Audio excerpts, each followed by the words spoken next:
নিয়ামতের নাতির বৌভাতে হুমায়ুন কিসের ইঙ্গিত? সাসপেনশন ঘোষণার মঞ্চে ছিলেন হরিহরপাড়ার বিধায়ক। সাসপেনশন ঘোষণার মঞ্চে ছিলেন মন্ত্রী ফিরহাদ হাকিম ও হরিহরপাড়ার তৃণমূল বিধায়ক নিয়ামত শেখ।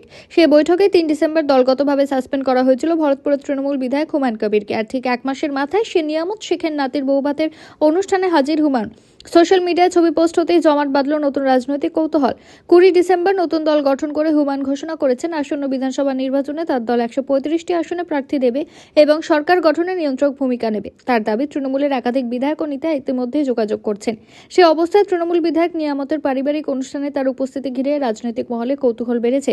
জেলার মাটিতে কান পাতলে ভেসে আসছে নানাবিধ জল্পনা। এই ব্যাপারে প্রশ্ন করা হলে হুমায়ুনের জবাব, এটা ওনার এবং ওনার দলের বিষয়, আমাকে এ নিয়ে কোনো মন্তব্য করতে বলবেন না। সময় এলে কে কোথায় থাকবেন তা ওনারাই বলবেন। তবে সাসপেনশনের প্রসঙ্গ তুলে তিনি যোগ করেন, দলের নির্দেশে উনি আমার সাসপেনশনের প্রেস কনফারেন্সে ছিলেন, এটা সত্যি। ব্যক্তিগত সম্পর্কের কথা ফের উল্লেখ করে হুমায়ুন বলেন, নিয়ামতদার সঙ্গে আমার বহুদিনের সম্পর্ক। ওনার নাতির বিয়েতে যেতে পারেনি, তাই বৌভাতে বিশেষ করে ডাকেন। দেরি করে পৌঁছলে উনি নিজে পাশে বসিয়ে খাওয়ালেন। আমি যা খেতে ভালোবাসি সবই খাইয়েছেন। মাটন ঠান্ডা হয়ে গেলে ক্যাটারারকে ধমক দিয়ে গরম করিয়েছেন। রাজনৈতিক যোগের তত্ত্ব খারিজ করে তার বক্তব্য, এখানে রাজনীতি নেই, শ্রদ্ধার সম্পর্ক আছে। উনি সম্পর্ক ছিন্ন না করে পর্যন্ত আমার পক্ষ থেকে সম্পর্ক থাকবে যতদিন বাঁচবে।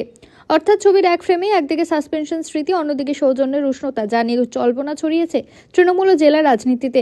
নির্বাচনের আগেই উপস্থিতি শুধু আমন্ত্রণের মর্যাদা নাকি ভবিষ্যতের সম্ভাবনার ইঙ্গিত, এই প্রশ্নই ঘুরপাক খাচ্ছে। সময় মিলবে সদুত্তর। ভিডিওটি ভালো লাগলে লাইক করুন এবং আমাদের ইউটিউব চ্যানেলটি সাবস্ক্রাইব করে আমাদের সঙ্গে থাকুন পরবর্তী আপডেটের জন্য। ধন্যবাদ।